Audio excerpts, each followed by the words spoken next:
What is going on, guys? Carter here with Edged Mindset. Once again, thank you for taking time out of your day to come hang out with me and talk about knives.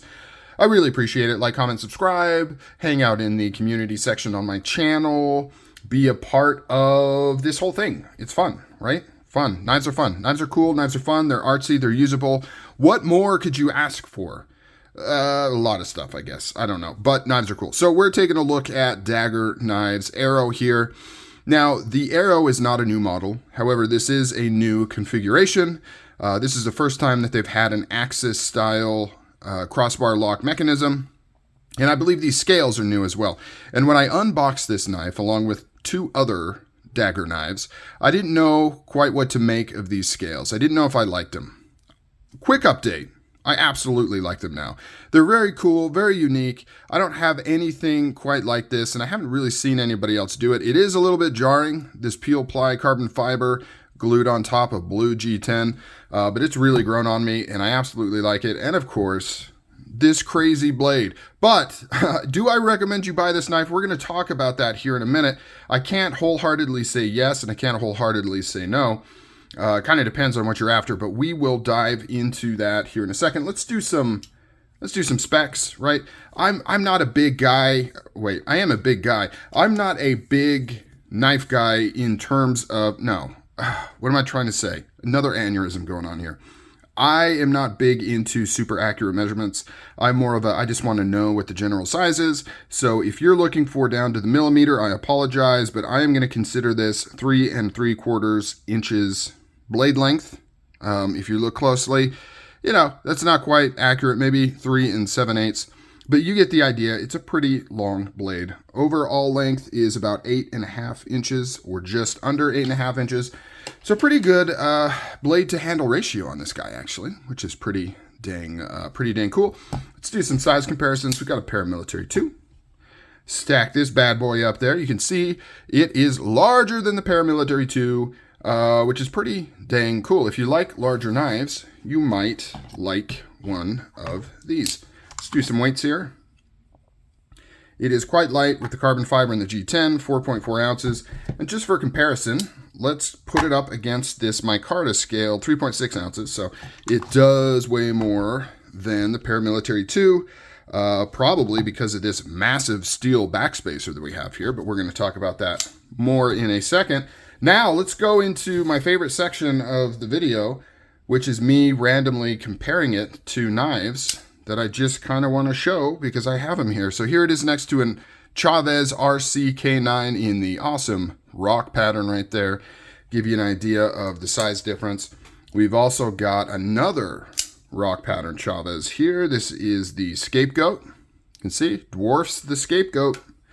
We've got the Master of Bling, the throw it in my purse and fight off enemies. We have a Poikilo here. I forget the name of the model. Anolis. I believe it's the Anolis. Part of their tactical series. Their glitter, their glitter pink tactical series. It is kind of pink looking, isn't it? Not really purple. It is more pink. And then we've got another Poikilo. We've got the Orca here. Love this knife. There it is next to the Orca. Interesting. I mean, you can kind of see, hard to match up pivots, right? Because this one's, you know, kind of subdued.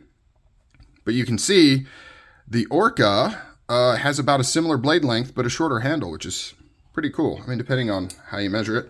Now we've got a Damned, ooh, that sounds so good. I don't know if that came through on the camera. Damned Designs Gin Titanium. One of my favorite budget knives, maybe ever, honestly. I know that's a bold statement, but maybe ever. Really like this thing. If you can pick one of these up, look around, get the titanium gin. I've modded this one just a little bit. I took the anodization off of the hardware to make it match the blade. It was just a little too much for me, but this thing is fantastic. Anyways, Chub. Let's go to the Chub. There it is next to a Chavez Chub OTF. Once again, really like that guy too. That opens the majority of my packages. All right, that's it for comparisons. Now let's get into the deets, the details of this particular knife. VG10 steel on this one. They also run D2 on a lot of their models. In fact, you're going to find D2 is kind of the more common steel that this company uses, but they do VG10 as well, which I really like. Crazy like spear point, triangle shaped. I mean, it looks like an arrowhead, right? Looks like an arrowhead. It's called the Arrow. It's got this really cool fuller right down the middle. Really nice plunge lines that are like 90-degree angles on this thing. Looks super cool. And then they've got the opening hole, which is supposed to be a skull head, but somebody said it looks like a mushroom, and now I can't unsee that. It does look like a frickin' mushroom on there. Man, this is, the blade looks cooler than it is functional. It will, it won't cut there.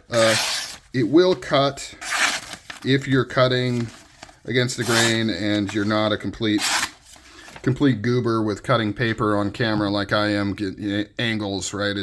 Anyways. It can cut, but it is really thick behind the edge, as you can imagine. I mean, look how short this bevel is, and it's flat ground. And then they chose to go with a pretty obtuse secondary bevel too, which is an odd choice. I would think you would want to, I guess maybe they didn't want it to show as much, but I would think you'd want to lay that back as much as possible to try to get more cutting performance out of this thing, because it is the opposite of a slicer. It is not meant, it is not good at doing that kind of cutting, which, normally I take the standpoint that not every knife needs to be a slicer. It's perfectly okay to have a thicker behind the edge, kind of rough and tumble type knife. But in the case of this one, I can't quite, be apologetic about that, because this was solely done to have this design. I mean, that's the only reason it's so thick behind the edge. The blade stock isn't particularly thick. It's just because they wanted this arrow thing that forced this bevel to be so small. And then this whole spot up here is essentially useless, right? This serves no function. It makes a wide blade, which normally if you have a wide blade, even if you have thick blade stock, it's going to help increase that cutting performance because your bevel can be bigger. But in this case, it is absolutely not bigger. So essentially what I mean is this blade could be that thin and it would function the same, right? Because this does not help you get any cutting performance out of this knife. It is purely for kind of looks. Now, of course, you do have the ability to pierce things, and it's got a pretty robust tip that you can do a little twisting. And, this is great for if you got to dig out splinters or, other things you can kind of get in there. But for the most part, it's done for looks. Now, I will kind of give it a pass because it does look really, really cool. This is one of the more unique blades I've seen, especially on like a budget knife like this. So, I'll talk more about that here in a minute. You do have this really nice thumb ramp right here. They put jimping on it, probably not necessary because it is perfectly formulated for the tip of your thumb. It is locked in there. And then you've got the jimping, probably the most secure thumb ramp of any knife I've ever felt, honestly. It is crazy, and it's positioned really, really good as well. It mirrors the sharpening choil that's down here, so very cool from a visual standpoint, but that's about it. We got the G10 scales over skeletonized steel liners, I think. It's gotta be. Yeah, you can see right there, big skeletonizations going on there. Nice and sturdy. We've got a crossbar lock.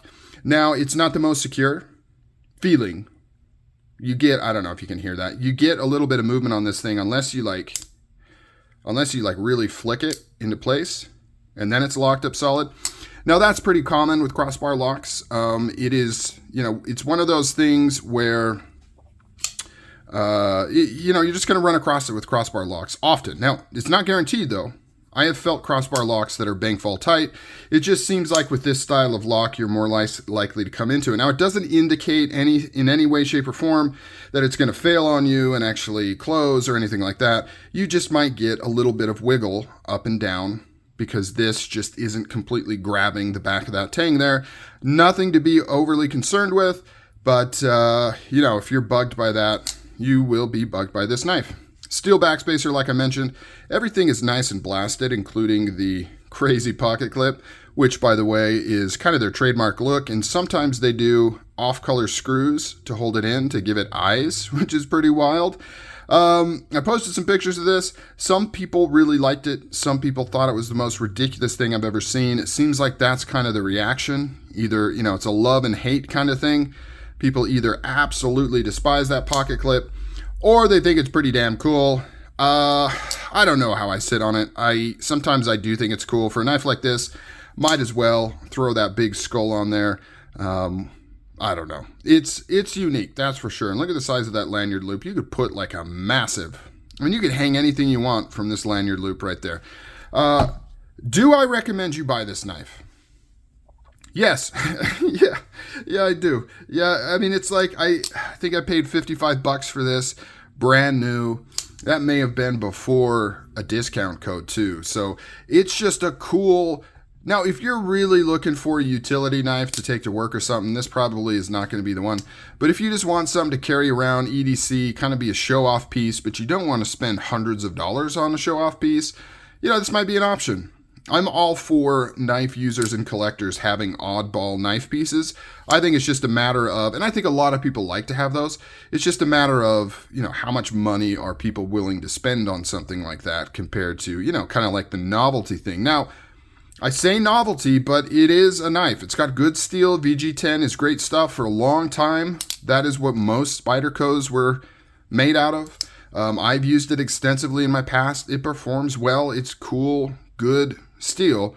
It's mainly just the cutting geometry on this thing is just not ideal for an EDC pocket knife, but you can make it work. Reprofile it, set that edge back a little bit. I'm sure it'll work just fine for you. I'm glad I picked it up. It's a lot of fun. Also fun to fidget with. Crossbar locks aren't my favorite, but when it's only $50, you know, can't really go wrong. All right, what do you guys think of the arrow from Daggerr Blades? Appreciate to hear from you. Comment down below. I'll talk to you later.